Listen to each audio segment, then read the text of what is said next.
On this episode of the Girl Talk podcast, if somebody knew me for one day, for today, right. Your today's legacy. What would your today legacy be? What would my today legacy be? That's a great question, and I am scared to death of the answer.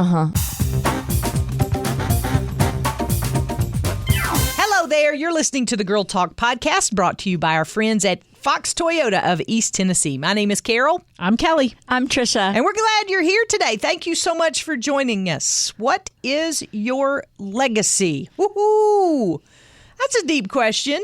We're going to dive straight into it. So I looked up the word legacy because y'all know I'm a word nerd. So I love words and their meanings because sometimes I think we say words and we don't really know what they mean.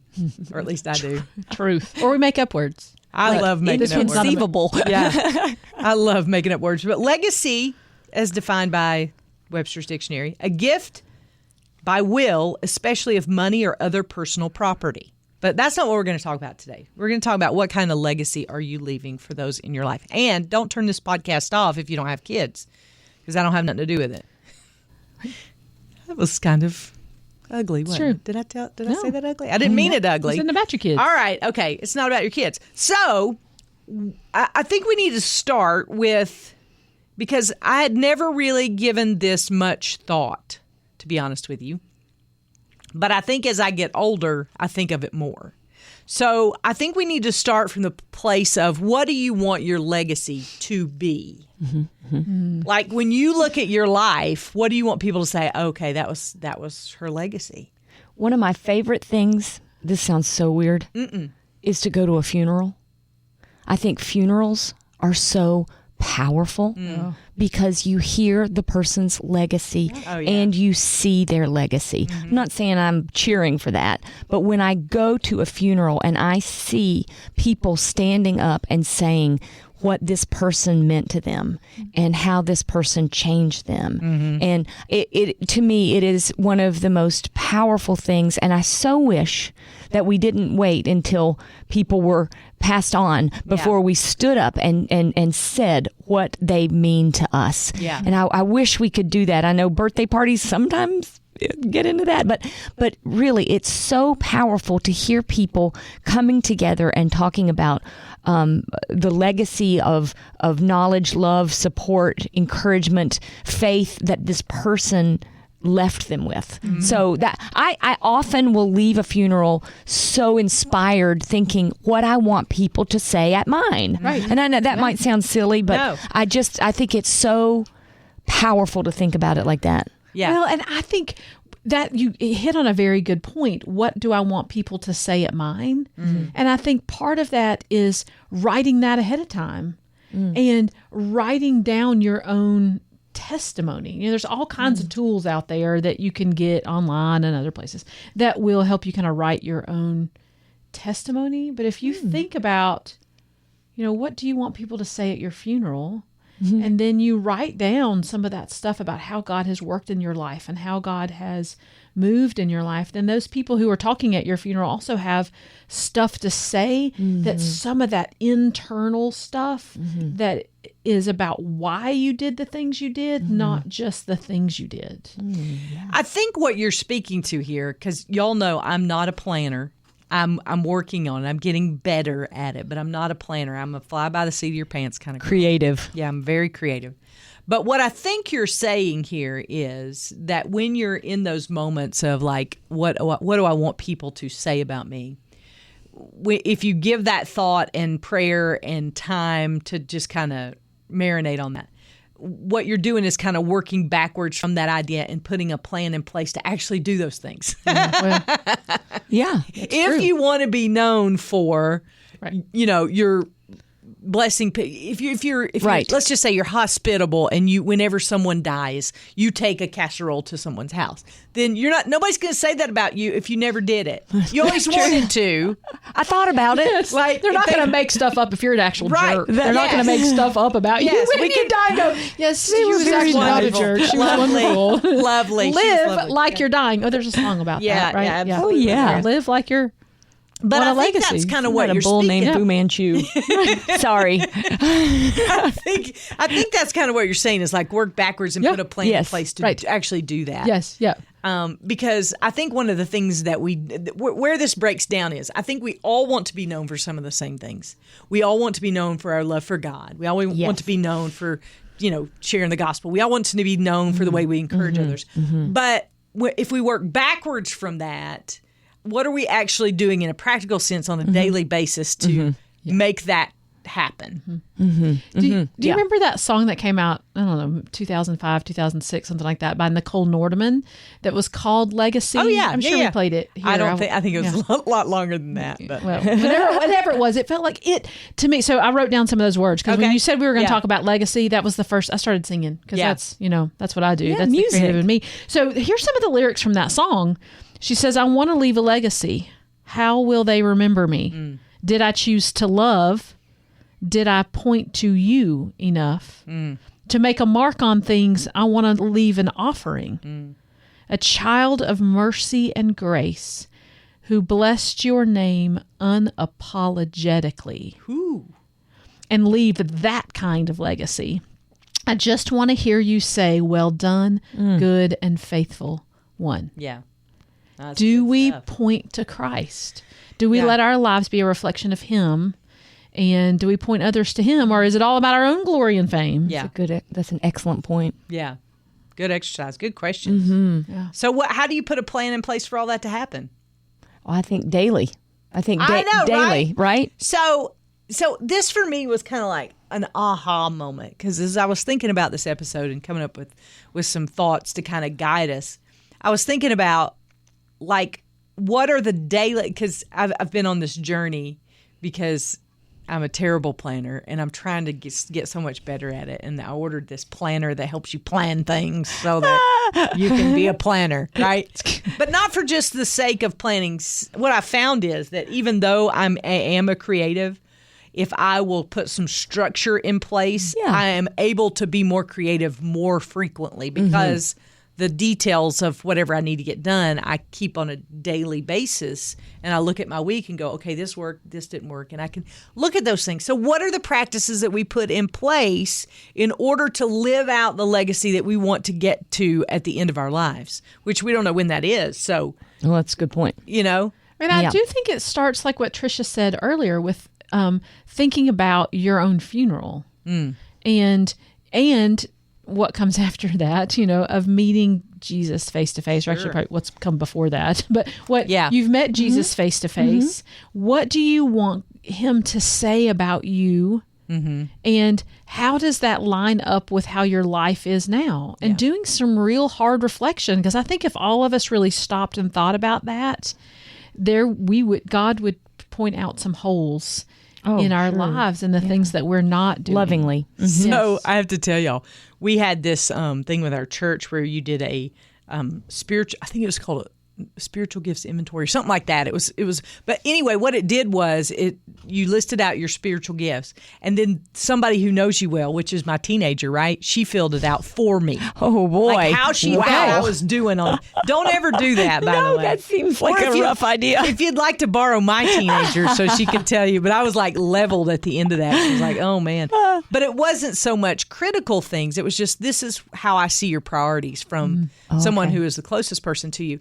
And I was a little shocked at some of the things that she thought I valued, but I wasn't like, I don't value that. I didn't go back to her like that. But it was like a reality check for me of, hey, these are the things that that she perceives are the most important to me. And what do I need to do differently in order to change that up a bit and make sure that she knows the value of the other things. Wow, you are just striking a bunch of chords in my heart right now. Okay. First of all, both of y'all are, but the first thought is, what am I doing today that would have Jesus say, well done? Like, what am I doing today? Like, what is it my priority? Is it my starting my day with him? What am I doing today that would cause that to happen? That's the most important. But then you also are striking a chord about how am I prioritizing the most important people in my life? Because you go to a funeral and, probably my tennis friends won't be at my funeral, or, and I spend a lot of time in tennis or at the gym, or, those people, maybe they'll swing by, but the important people in my life, my husband, my kids, my sister, those people that are so important in my life, am I prioritizing them so that they know that they are being prioritized? Because that is what I'm hearing you say. Yeah. Like the important people in your life need to know that they're the important people in your life. Yeah. Yeah. That's your legacy. Absolutely. That's your legacy. Yeah. And how are we spending our time, not just with the people, but in the actions? Yes. A gut check of, am I spending my time in ways that honor and glorify God, that show other people about Him, that would make Jesus say, well done, my faithful one? So I think, maybe I'm wrong in this, but the more I talk to people, the more I think we think that our schedule runs us. Absolutely. For we sure. think that. Like I have conversations with people, and God has really convicted me of this. I'll just be honest with you. Like, He's got a lot of work to do on me. But this is one of the things, like, when I say, gosh, we're just so busy, He's like, well, what are you busy doing? Yeah. And I'm like, well, we got this on this line, this on this. And, I'm listing off all the things. And I'm like, is any of that drawing me closer to you?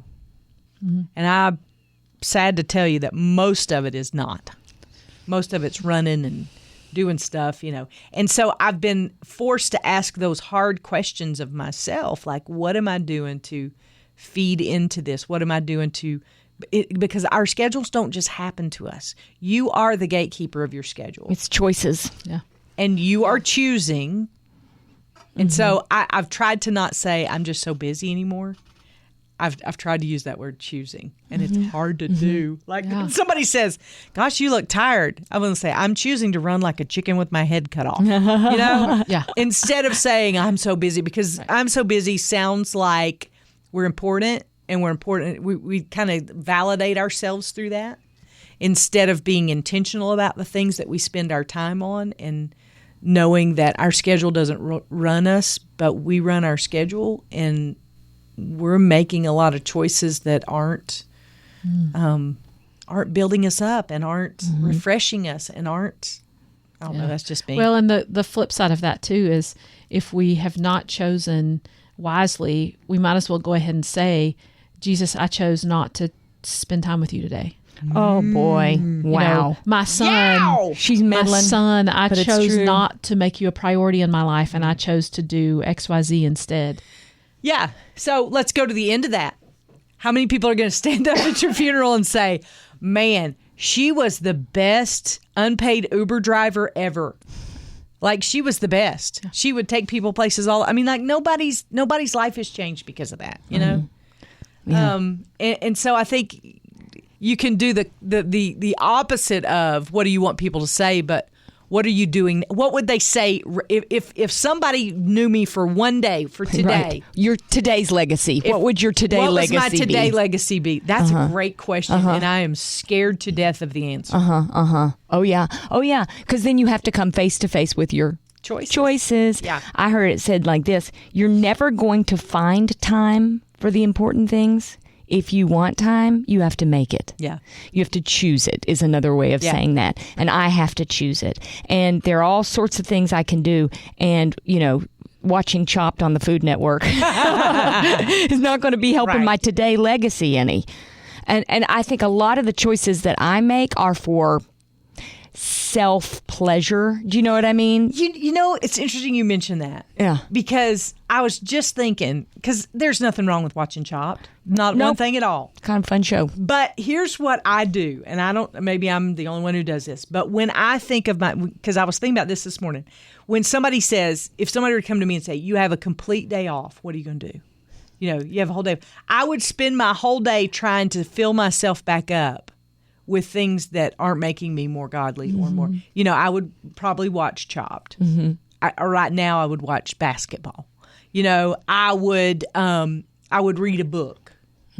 I would not the Bible, just a book, Fiction or some sort. to kind of refresh myself. And none of those things do it. And that's why we come back to work as Depleted as we were when we left, Yes. because we don't use that time that we're given for the refreshing things that refresh. Wow. You on your just summed toes. up my weekends. I think I can't wait to get to the weekend. Yeah, And I come in so on Monday, true. I'm like, I'm tireder than when I left. Yeah.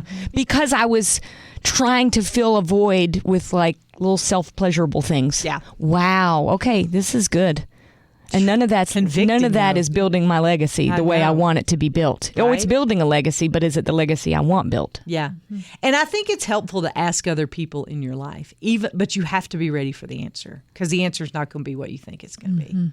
Like, people see things in us that we don't see in ourselves.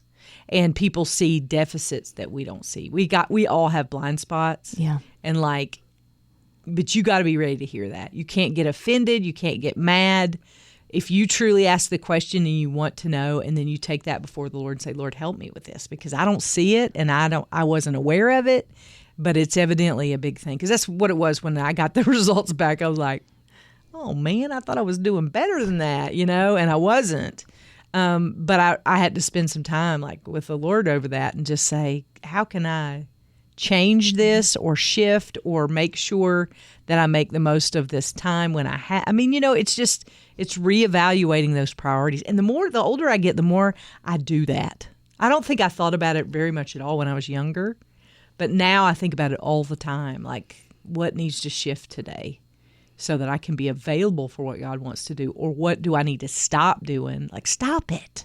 Yeah. That's not helping you. Mm-hmm. But when I look, thinking about what I want my legacy to be, I don't want my legacy to be about the things I did, but I want my legacy to be about the person I am. Right. Do I show hope? Do I exude hope and joy? And do I love well? Yeah. And, what's my character? Yeah. And I know that our character kind of overflows into our actions, but I want at the core of it Sure. for people to go, man, she looked a lot like Jesus. Yeah. Yeah. But a lot of times the things that we do make us look more like Jesus or not. Or me, if I spend time in God's Word, I can't wait to get up and tell people what He's like. I'm like, oh my word, you're not going to believe this. Look what God did, or He speaks to me through a verse, or I get some new insight. I can't wait to share that. But other things that I do, I don't want to share that because it didn't fill me back up. It didn't. But I'll choose those things a lot of times because I'm tired instead of going to the real source of hope and encouragement and peace and life. We just got to keep reminding each other of this. Yeah. And that's how we build our legacy, and that's how we help our friends and our loved ones build their legacies. And here's what I don't want you to walk away from this podcast discouraged, because I know you can look at your life and you can ask somebody in your life and you're like, I'm missing it on every single front. Like, I'm missing it all. And it's too big. I can't do it all. And I think the hope I want to give you is that, number one, you're asking the question.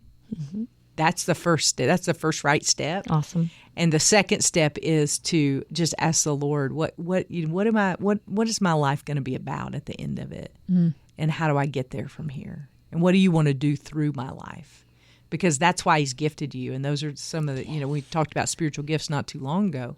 That's why He's gifted you, to serve the body of Christ. And so, and your scars give you purpose. So if you've made mistakes, like we all have, me, number one, that is actually something that Jesus can use as part of your testimony. That is your legacy, how He brought you from whatever happened to where He's taking you. Good stuff. So, and tomorrow might be the last day. So do not let it go one more day without thinking about what do you want your legacy to be, and are you living for Him? Yeah, absolutely. Good stuff.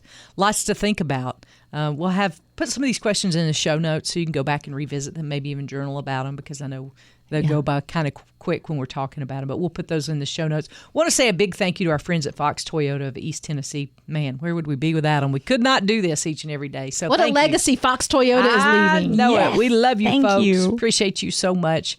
And we appreciate you tuning in today for this podcast. And we'll see you next time we gather around these microphones for the Girl Talk Podcast.